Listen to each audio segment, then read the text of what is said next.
దున్నిపోతా తిన్నారు కానీ ఇల్లుకు రమ్మ మీరు చిట్టీలు రాసుకుంటున్నారా? ఎందుకు ఇల్లు ఒకడానికా? సరే చిట్టీలు ఏం రాస్తున్నారా అమ్మా?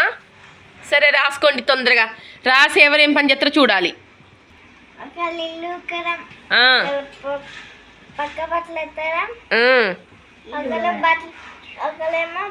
జెల్ అయితే వేయించుకోకండి ఇవాళ, సరేనా?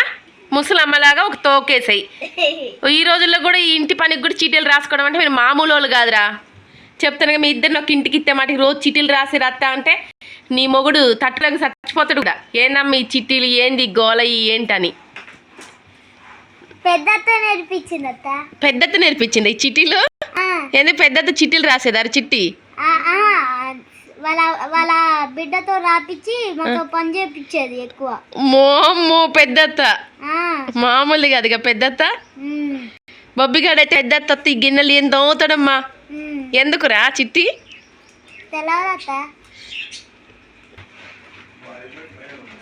చెప్పండి అమ్మా, చిట్టీలు వేసుకోండి. ఎవరికి ఏమొచ్చిందో చదవండి రా. నీకు స్వీటీ చిట్టి, నీకు మిల్కి ఇల్లుగా బాగుంది కదమ్మా ఈ ఆట మీది. అంటే ఇలా చిట్టీలు వస్తే కన్ఫర్మ్గా పని చేస్తారు కదా. నిజం బిడ్డ, మీరు ఆడపిల్లలు కదమ్మా, ఇంట్లో పని నేర్చుకోవాలి. చిన్నప్పుడు మా అమ్మ నేర్పడం వల్ల ఈరోజు నేను 10 మంది వచ్చిన వంట చేసి పెడతాను, ఇంట్లో టకటక పని చేస్తాను, ప్రతి ఒక్క వంట నేర్చుకున్నాను. మీరు కూడా అలాగే వంట నేర్చుకోవాలనుకుంటున్నాను బిడ్డ నేను. సరే దేనికి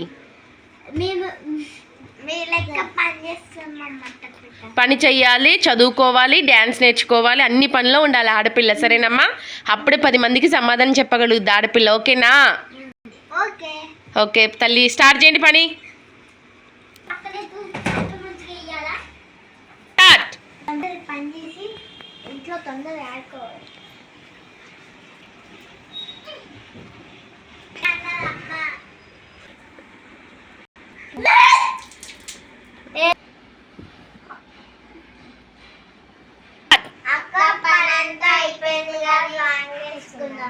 సరే